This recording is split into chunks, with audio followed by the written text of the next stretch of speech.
You want to start off too quick for you? No, that's fine. Fine. Go ahead. We're ready to go now. Andrew, are you here? I am here. Okay, Sue Workman, are you here? Yeah. Yes, she's here. But Okay. I'm getting out of the room. Karen McPeak? I'm here. Okay. Don Crohan? Present. And Austin Rooks is present. So I'll confirm we do have a quorum. And next order of business is to establish using the what's necessary, an electronic meeting. So I'll call on the lawyer, Ms. Ransom. Yes, Mr. Chairman. We need the board to move to declare that it is a necessity to hold the meeting electronically due to the COVID-19 pandemic, which is in accordance with Executive Order Number 16, issued by Governor Lee on March 20th, 2020, and extended by Executive Order Number 60. This is Okay, Don. Chair, will Go now ahead. entertain a motion. I'll make a move to that. Second? Proper motion and second. Those in favor, we'll have to do a roll call vote. Chairman Osbrooks says yes. Vice Chair Cohan, your Yes. response? Yes. Karen McPeak, Yes. Sue Workman, Yes. Andrew Ring. Yes. We now are on the electronic meeting, and we go through our public statement with any visitors. I see some nice faces I don't recognize, so I will make the assumption we will have some public to listen in. So Williamson County Board of Zoning Appeals, our board members are 5 members. One is could be a member of the County Planning Commission. Another member could be a member of the county commission. Those are 2 separate organizations. The rest of us are not otherwise connected with county government. We will call the meeting to order. We will we'll call the presenter down front, and staff will read their presentation on an item. The presenters will have an opportunity to add anything with that. And where appropriate, we'll have a public hearing. I'll open the meeting for public hearing and allow anyone who wishes to speak on an item to come forward after everyone's had a round. We will see if there's any necessity for a repeat. At some point, I'll close the public hearing, and at that point, the board will discuss the item. We'll not hear from anybody else during that period, and at some point, a member will make a motion either to approve the request or deny. And I do need to point out to all parties that there is a right of appeal if you disagree with the board's findings. First order of appeal is to wait a year and bring the item back before the board. Something may change with the property, something may change in the area, and a new review of the property is necessary. The parties can also contact the contact the planning commission and the county commission and ask them to change the ordinance. This board does not have any authority to change any ordinance. Our job is somewhat quasi judicial. We look at what the board of aldermen, the board of commissioners and the planning commission has established as the ordinance, and apply that ordinance to a particular property. And there's also a right of appeal to the Chancery Court, and that would end the appeals as far as the Williamson County Planning zoning appeal is concerned. With that, we'll call the first item. I'm sorry, I'm getting ahead of myself here. The minutes have been distributed with everyone. Has everyone had an opportunity to read those? Yes. Any corrections or additions to the minutes? This is Don Crohan. I move to accept the minutes as written. Second? Have a proper motion and a second. Any discussion on the motion? Those in favor, we'll go through a voice count. Chairman Osbrooks votes yes. Vice Chair Corhan, Yes. Secretary Karen, Yes. Susan Workman, Yes. Andrew Ring. Yes. The minutes are approved as submitted, and now we'll call the first item, and that is Scott Reynolds. Yes, sir. Are you on the air? I am here. Yes. Okay. This is Brian Eccles. I represent the appellant, and I'll be making the presentation tonight. Okay. We will call on the staff to make their presentation first. And who's going to do that tonight? Be me. Okay, go right ahead. A request by Scott Reynolds representing DPS Battlewood LP for an appeal of staff zoning interpretation for the property located at 2176 Hillsborough Road. The property is zoned Grassland Village District Character 4 and is located in the 8th voting district. On June 16th, 2020, the planning department received a zoning inquiry from Bill Oceanhurt at Diamond Golf Cars about locating his golf cart sales business in a vacant tenant space in the Battlewood Shopping Center.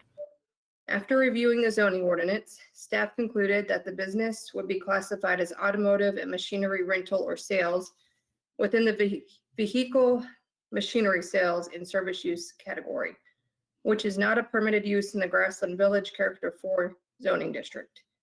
Section 11.02 E10 of the zoning ordinance characterizes the use as direct sale and or service of passenger vehicles, trucks, motorcycles, farm machinery, and other consumer motor vehicles intended for transport of goods of persons over land, water, or in the air, whether for recreation, commerce, or personal transport. Accessory uses may include offices, sales of parts, maintenance facilities, parking, outdoor display, and sales and vehicle storage. On July 17th, 2020, David Battis, representing DPS Battlewood LP, made a request for zoning interpretation, which was answered by the planning director, Michael Madison, and is included as an attachment 1-1. Mr. Madison's interpretation reaffirmed the previous determination that the golf cart sales business is not a permitted use in the Grassland Village Character 4 district. Mr. Madison referenced the following sections of the zoning ordinance in his decision. Table 11.02-2, section 11.02 E10, section 23.04, and Article 9. The definition of golf carts is not specifically defined in the Williamson County zoning ordinance, but under section 23.02L of the zoning ordinance, the planning director is authorized to provide a definition for golf carts. Mr. Madison used the definition from a planner's dictionary to define golf carts. This defines golf cart as a motor vehicle designed and manufactured for operation on a golf course for sporting or recreational purposes.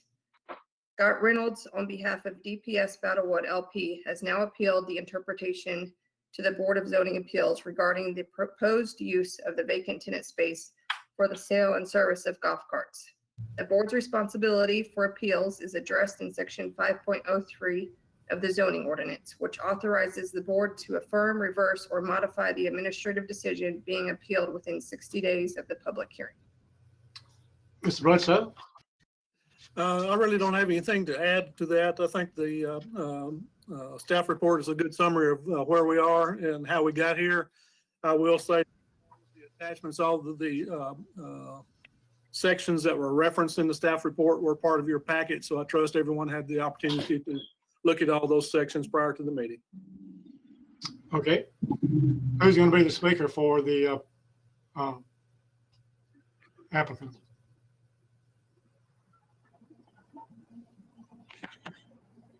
I'll do Brian Eccles. Brian Eccles. Frank, I'm sorry, last name? You got cut off. Turn Frank back on. ECHOLS. Okay, go right ahead. Thank you. Obviously, this issue turns on the interpretation of the vehicle machinery sales and service category. There is an incredibly broad, not really a definition, but an alert, the notion of what is regulated. The important clause in that is other consumer motor vehicles intended for transport of goods or persons over land, water, or in air, whether for recreation, commerce, or personal transport. We challenge the notion that indoor sales of golf carts fits this description. Now, I will agree right up front that that is an incredibly broad definition in taken in terms of defining motor vehicles. I'm a grandfather. I have a little plastic cart powered by a battery in which my grandkids run around the house, that would fit in this category. It's intended or for personal transportation on land, and it would fall in this broad definition. Now, the question then is not whether this can be construed broadly enough to govern cart sales, but whether such an interpretation is important and reasonable under the situation. It is important that sales, motor sales and maintenance have a different regulation of other uses. You all know what a car lot looks like. It's got rows and rows of cars. It's got maintenance bays with all sorts of industrial substances, some hazardous. It creates people, it creates traffic as people come and go and test cars and do test drives. And they're typically outdoor lights for nighttime viewing and just for other purposes. Those purposes, activities, call for a more restrictive interpretation. But to treat this proposed use as normal motor vehicle sales or service is unreasonable.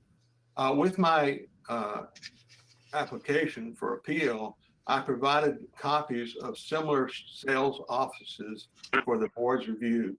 Are those before the board?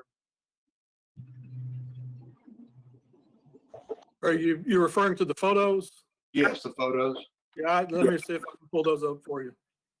Yes, I have them. You can see that this. They are available, yes. Okay. You can see that this is more like an appliance sale or a vacuum sale in these pictures than anything approaching a car sale or machinery sale or service. I'll wait for those pictures to come up.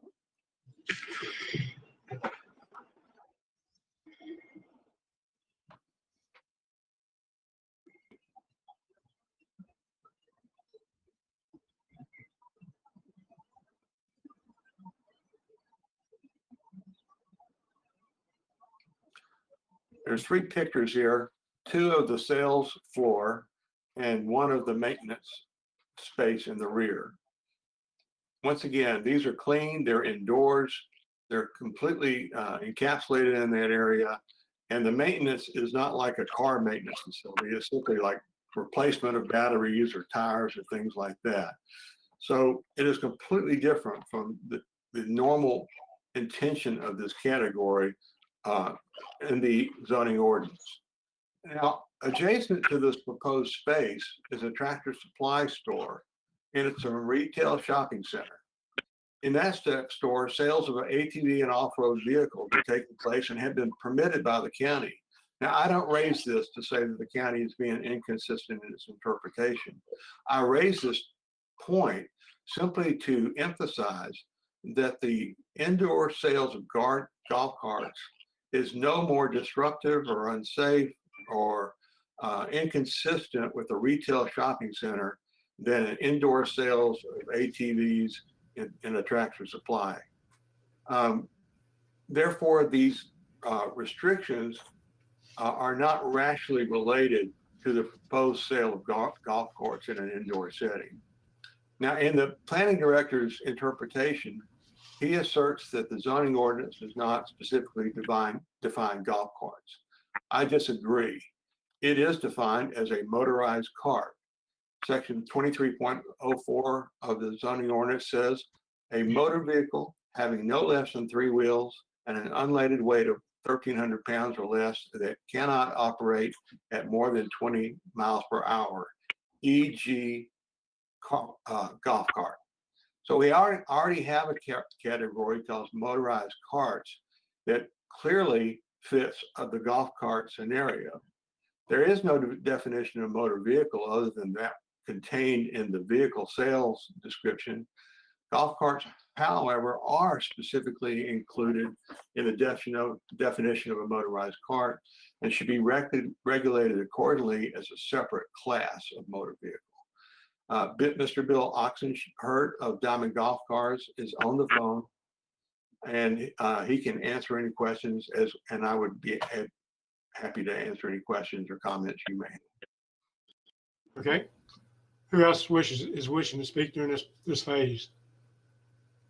I'll say a few words. Is my audio okay? Yes, you're good. Go ahead. Yeah, well, I'm Bill Oxnard, the owner of Diamond Golf Cars, and I appreciate the opportunity to talk to you. And I'm not going to go back over what Mr. Eccles said, but I will tell you this situation is not unusual for me. We tend to run into this almost every time we go into any kind of a retail setting because the golf cart category doesn't fit neatly into many zoning ordinances. I think the pictures really speak 1,000 words, and that our showroom is unlike probably most golf car dealers you even have in Nashville right now. That ours is very upscale. Everything's kept indoors. There aren't vehicles outside. Our clientele is we tend to be a low volume type of business. Our customers tend to visit the showroom, leave, and then we deliver the vehicle to them. So it's a low volume type environment. And we're certainly hoping that you can understand how we don't fit neatly into sometimes these motor vehicle classifications. Very easy with a broad brush to kind of paint anything with four wheels and a motor to be considered a vehicle. But the way we run our business is a far cry from a car dealership and a very far cry from a traditional golf cart dealer. And I think, where we're trying to locate in Battlewood is obviously a good location in relationship to our customers in Williamson County. We want to be a part of Williamson County. And I certainly hope that you take all that into consideration this evening. And I appreciate your time and your consideration. Okay. Anyone else in this on the positive side wishing to speak? Yes, I would like to, please. Jerry Rainey. Okay. Go ahead. Thank you very much for the opportunity to Let me speak. interrupt just a second. Let me interrupt just a second. We are not in the public hearing yet, so if it's, I'm not sure of your relationship to either party. Is this a public hearing type? I will wait. Okay. I want to be sure we I don't will wait. get our stuff. Bill, is anybody else from the staff planning needs to speak? Are we ready for public hearing? Mike, would you like to speak?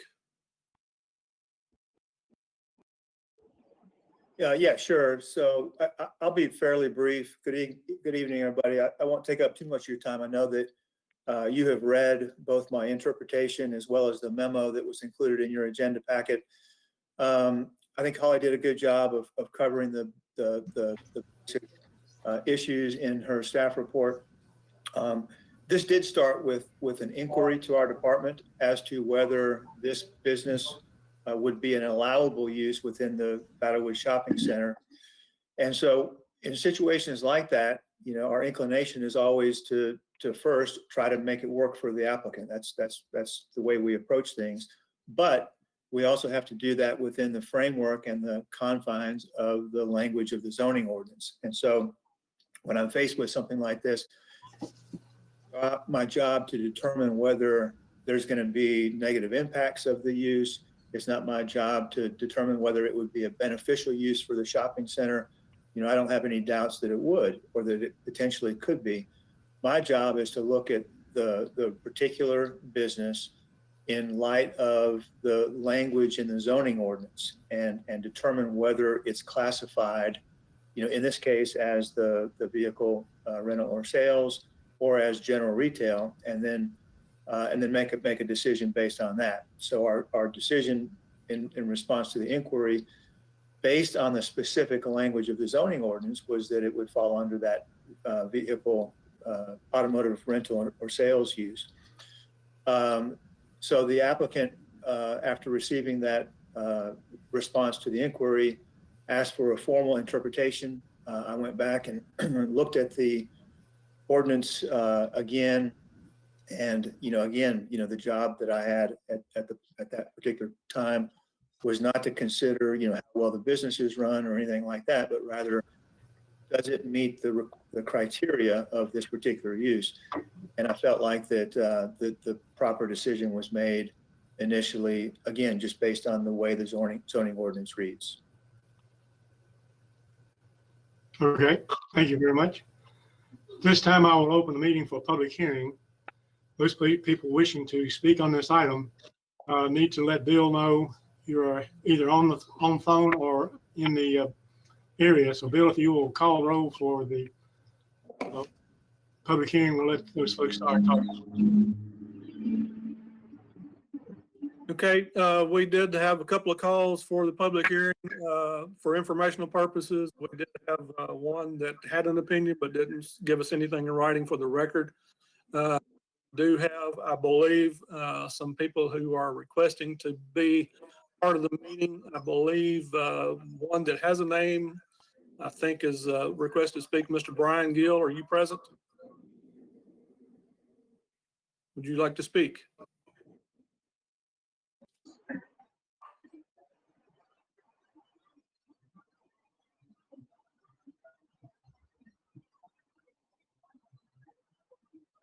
It's on mute. Mr. Gill, if you're trying to speak, you're muted. Your microphone is muted.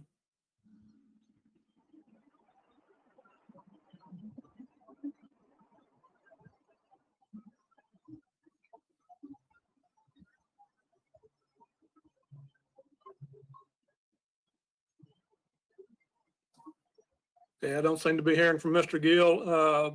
Anyone else, the callers that I have no names for, that I do not know of anyone else wishing to speak during the public hearing portion of the meeting?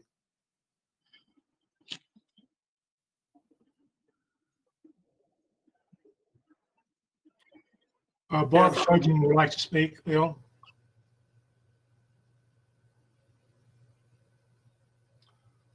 Okay, Ms. Sturgeon, would you like to speak?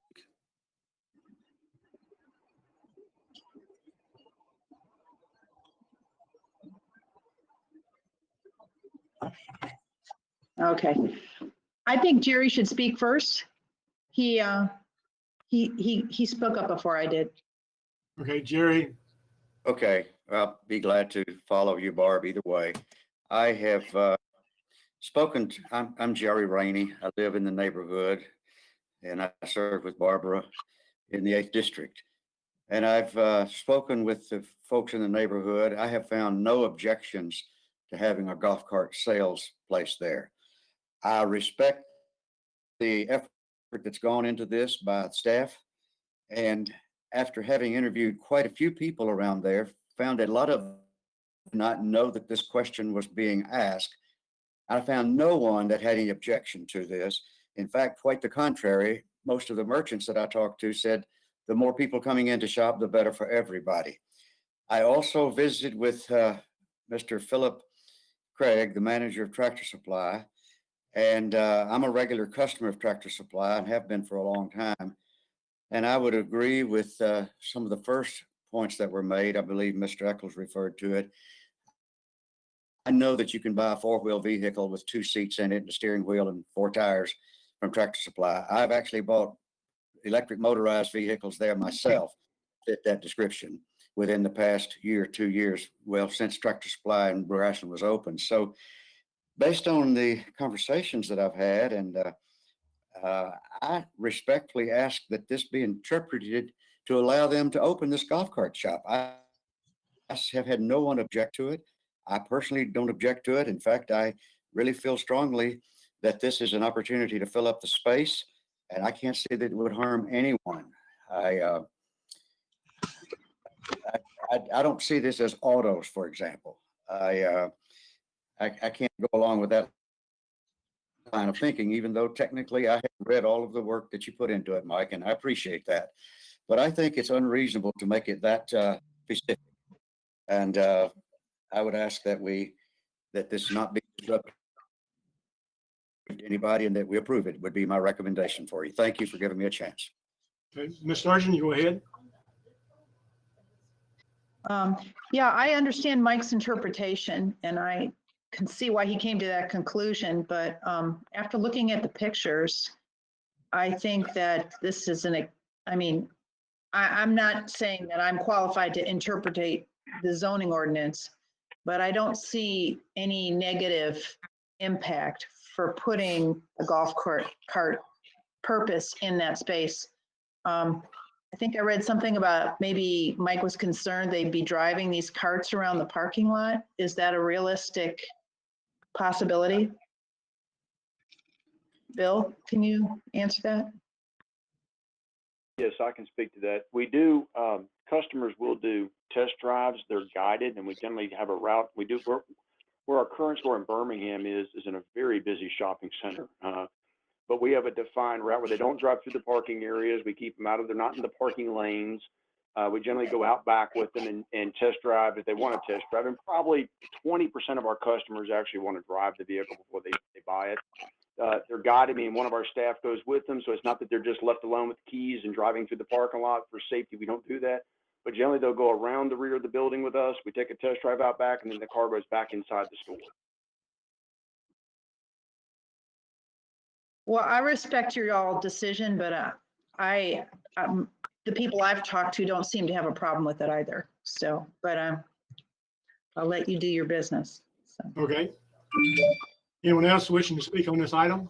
I believe Mr. Brian Gill may be on phone now. Mr. Gill. Okay. Go ahead, Mr. Gill.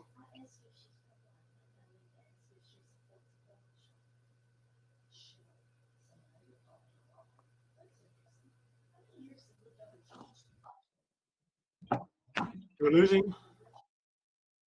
I don't seem to be getting him. Anyone else for the public hearing?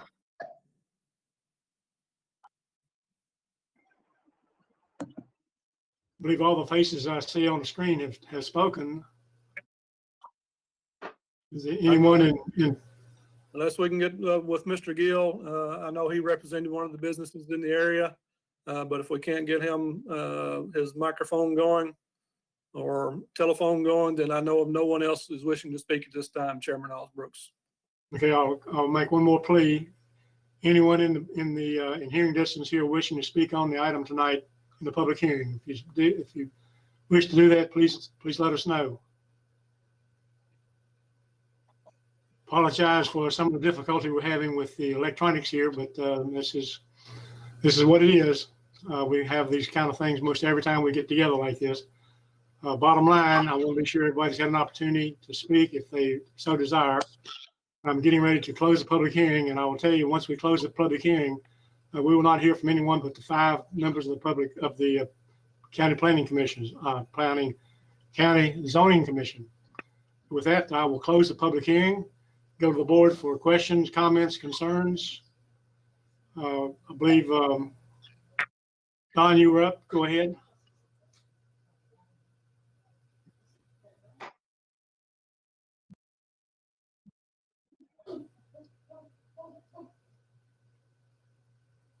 Don, did you have a question, or did I get the wrong signal? Mr. Crohan, is that who you're referring to? Yes. I didn't give a signal, but I do have some questions. If I Okay, could. go ahead. Go right ahead. I'd like to ask staff, when the Tractor Supply was put in place, was that after or before the village was put in, the village put into place? Yeah, Mr. Crohan, that was after the special area plan for the Grassland Village took place and after the zoning took place. That was classified as general retail. And as you know, that came before you too, with a interpretation. Okay, so that was agreed upon with the village group when they came in there. As long as they didn't, in that particular case, that was their initial proposal, Mr. Crohan, you probably remember, was to include some outside storage. And based on the way the zoning ordinance reads, that would have classified that as a extensive retail use. And so they were able to go in because they ultimately, based on your upholding my interpretation about that one, did not propose any exterior use. So that was classified as general retail because the 95% of what they sell would fall under that general retail category. Okay, thank you. I have a question for the applicant. My understanding is that you will have maintenance on site. You'll be replacing batteries, tires, and I guess refurbishing the machines? Yes, sir. I'll defer to Mr. Oxenhurt on this. Yes, sir, that's correct. Okay, and as far as, it'll be just like our car lot in what you just said as far as test driving. Correct. As I mentioned, the test drives, and again, very few customers test drive these vehicles, unlike an automobile, but the test drives are done outside on a guided route. And in that case, of that center, we would go out and to the right, like along the little lane, the fire lane or the lane in front of the store, and go immediately out the rear of the building where there's, you know, really very little traffic out back. But all the test drives are guided, meaning one of our staff is with the customer. Okay, thank you. Chair has a couple of questions. I'm not familiar with the definition of golf carts, but I am somewhat familiar with the definition of the four-wheel over-terrain vehicles. If this question was about the four-wheel Gator, for example, how would your interpretation, would it be the same as it is tonight, or would it be a different interpretation of the vehicle? Chairman Osborne, if this business sold the ATVs instead of golf carts and everything else was equal, my interpretation would be the same. Okay.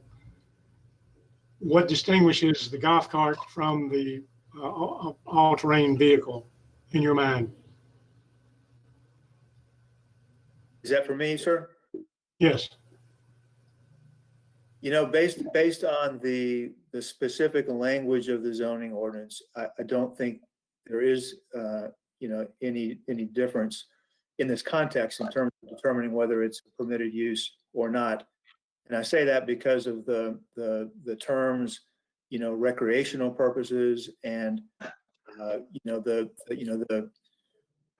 definition even of motorized cart, which the applicant refers to, saying it's a motor vehicle. So it you know, the definition they point to does in fact classify it as a motor vehicle.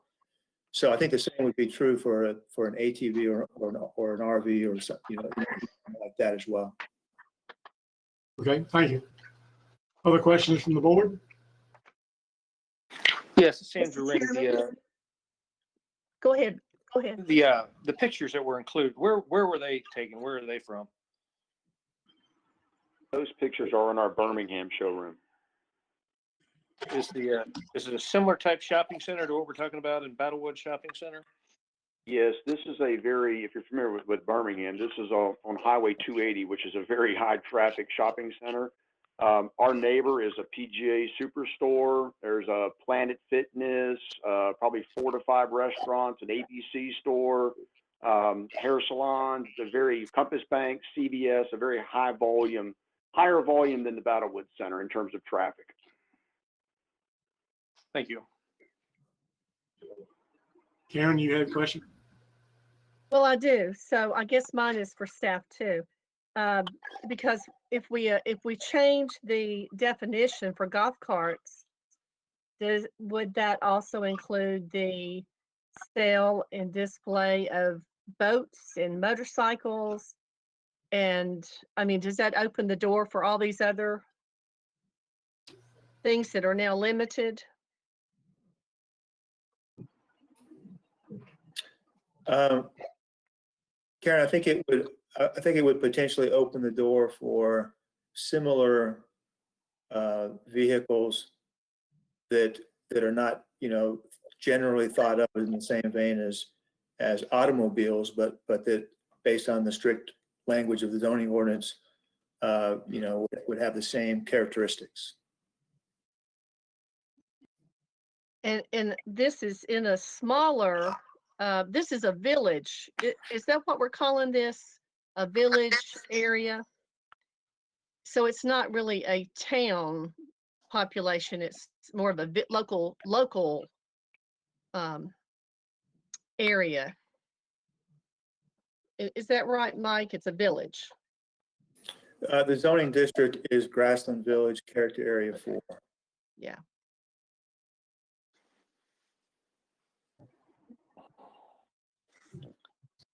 Other questions, concerns? This is Andrew Ring. Quick question for the applicant. The concept you showed us in the pictures, is that the same concept you plan on using in Grassland Village? Yes, absolutely. That was kind of a prototype store for us that we spent several years developing of kind of an upscale, and you can tell from the photos, a very upscale showroom feeling, which is exactly the idea for the store in Battlewood. And I think this next question is actually for Christy Ranson.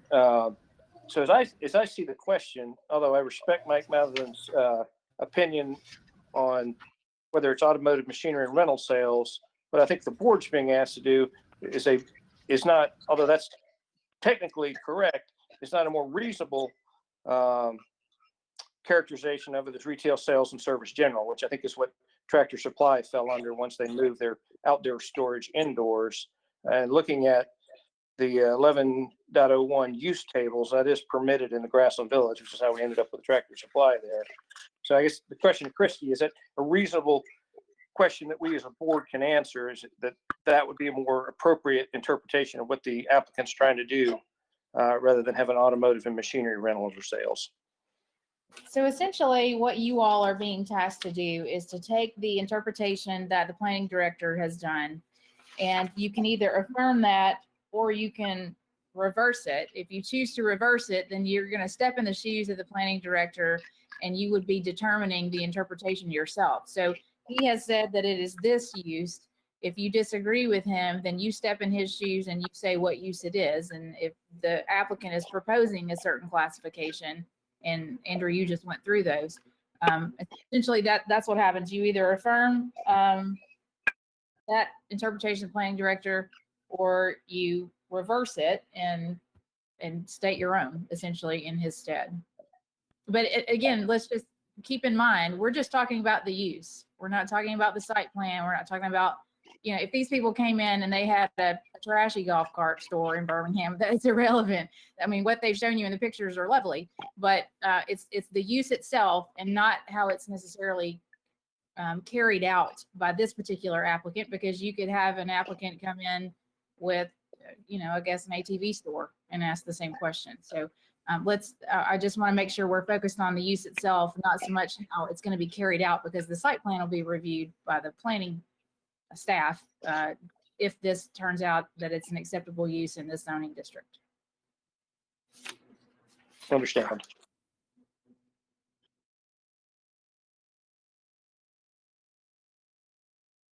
Would you restate that one more time for me?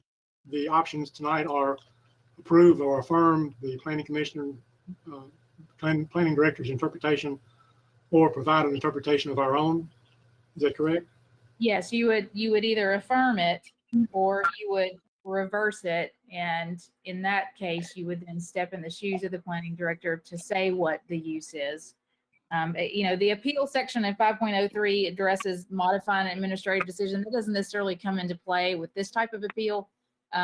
So I just want to make that clear, since that's an option technically in the zoning ordinance provision, but that's more of if somebody was appealing like a codes action or something. So you're going to either affirm or reverse. And if you reverse, then you need to say what the use is, how it would be classified. Well, I wanted the board to understand, just denying or this request is only half of the job. The other half is stepping in the shoes of the director in writing the ordinance or writing the definition itself. And that we need to accomplish both of those feats tonight, unless the planning or the applicant agreed to postpone to another time. So we'll go back to the board for questions, comments, concerns.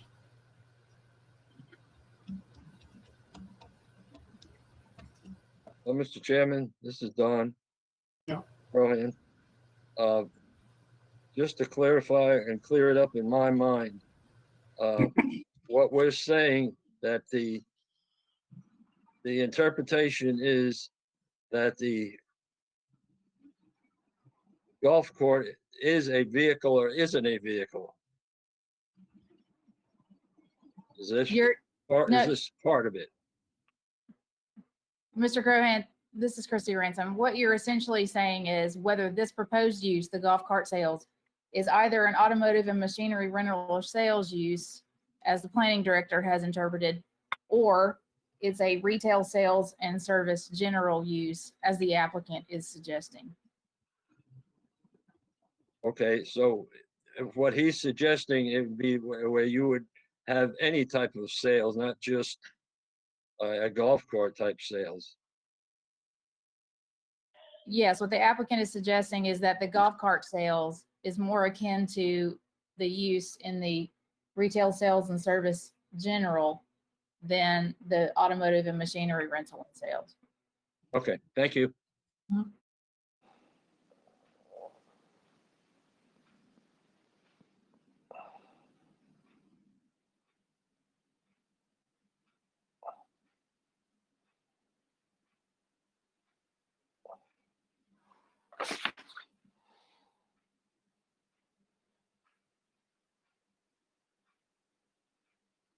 Other questions, comments?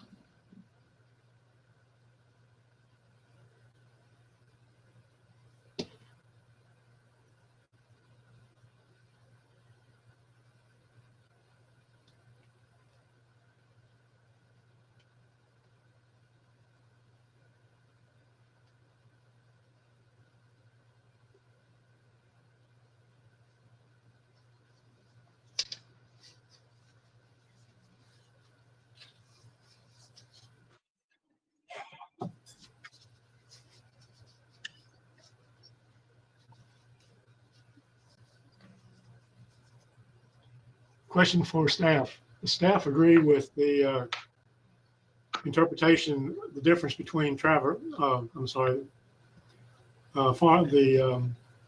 retail store, farmer's supply, and what is being proposed tonight. Is there a significant difference between those two, or are they really similar in operation? Chairman Osbrooks, I feel like there's a very significant difference between those two. You know, again, my job is to look at the language of the zoning ordinance, and I felt like the golf cart sales fell under the definition of automotive rental or sales, again, based on the language of the zoning ordinance. And that's a motor vehicle, and they exclusively sell motor vehicles. And the difference is that with Tractor Supply, of the thousands of products that they sell, a very small percentage of those would be considered motor vehicles. So that's the distinction that I see. Okay. One of the applicants pointed out that about changing tires, changing batteries, doing some maintenance on the golf cart was somehow different than an automotive shop doing the same thing, other than the size, weight of the items being used, the repair items, the operations and skill set and need for tools and equipment are pretty much the same. If you ever tried to change the tire of a golf cart, it's a heck of a thing to do out on the golf course with a tire iron and a hammer. It takes a lot of skill and a lot of energy. So I'm puzzled with why we have a debate as to whether or not a golf cart is by definition, a motor vehicle that transports people, supplies, and items. I'm failing to see a significant difference between a golf cart, a Gator, or the ATM vehicle, and the full-size golf cart, which no one's pointed out.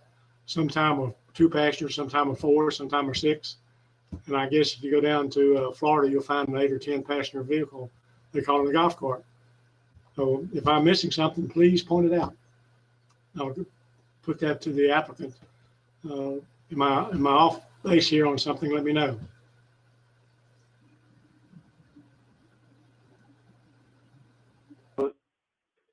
In each instance, I've have dealt with this with planning and or the cities.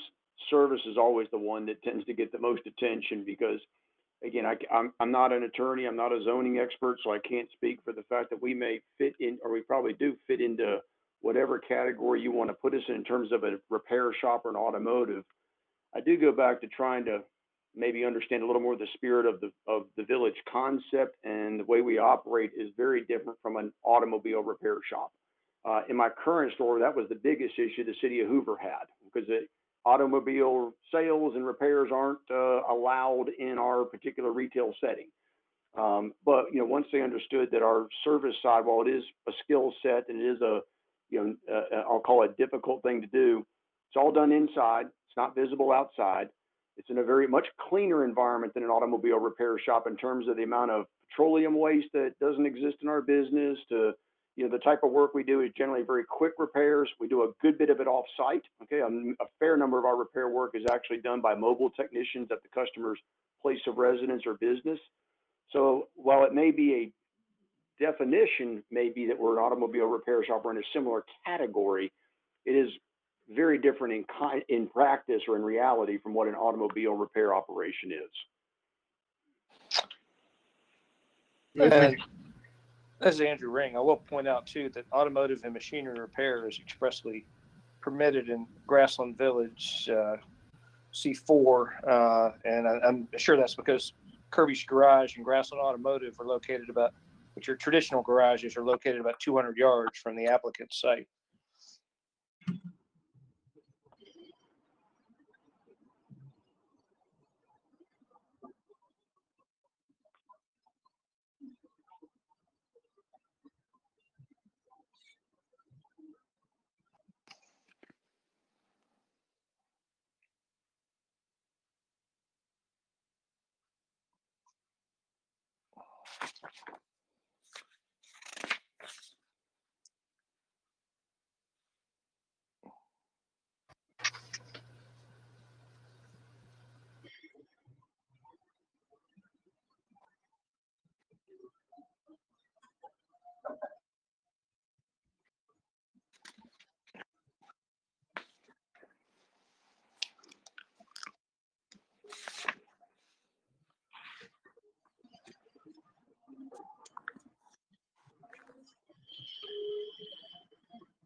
Awful quiet out there. Who wants to speak?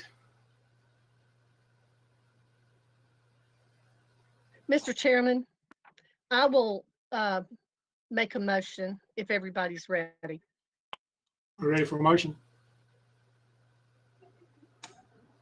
Okay, I'm going to make the motion that we affirm our staff, Mr. Matheson's decision that his definition of a golf cart as a motor vehicle is designed and manufactured for operation on a golf course for sporting or recreational purposes. And that is to affirm his category of a characterization of a golf cart. Proper motion. We have a second.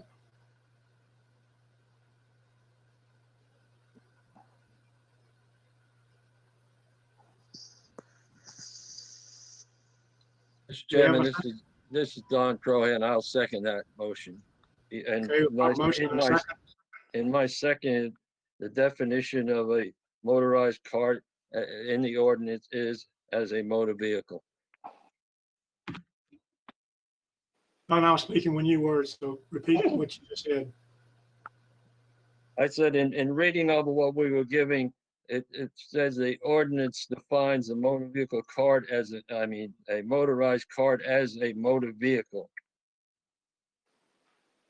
Is that the intent of the original motion?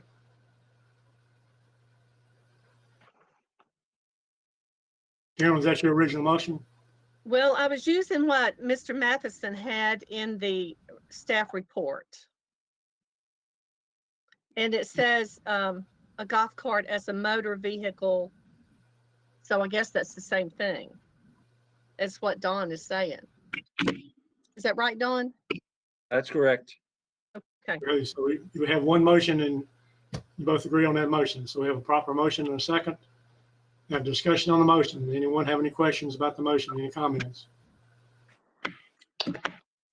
Can I make a competing motion at this point? Who's speaking? I can't tell. This is Andrew Ring. I'm sorry. Oh, I'm sorry.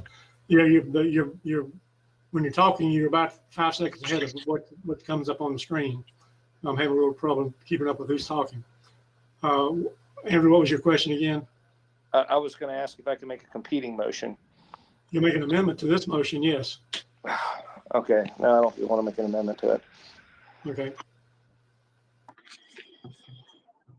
Any other discussion on the motion? I assume you're ready to vote. Yes. Roll call vote. Osbrooks and votes yes. Crohan, Yes. Andrew, No. Karen, Yes. Sue. No. I lost count. We have what, 3 to 5, 3 to 2 at this point. Yes. 3-2. Okay. 3 to 2. Motion carries. 3 to 2. Thank you for coming in this evening. Any other business for the board this evening? Any questions before we close out? I have no other business unless Ms. Ransom has something. I don't have anything, Mr. Chairman. Thank you. Thank you all for coming. Thank everyone for being here. We are now officially adjourned. See you next month, I guess, on the air. Sir, thank you.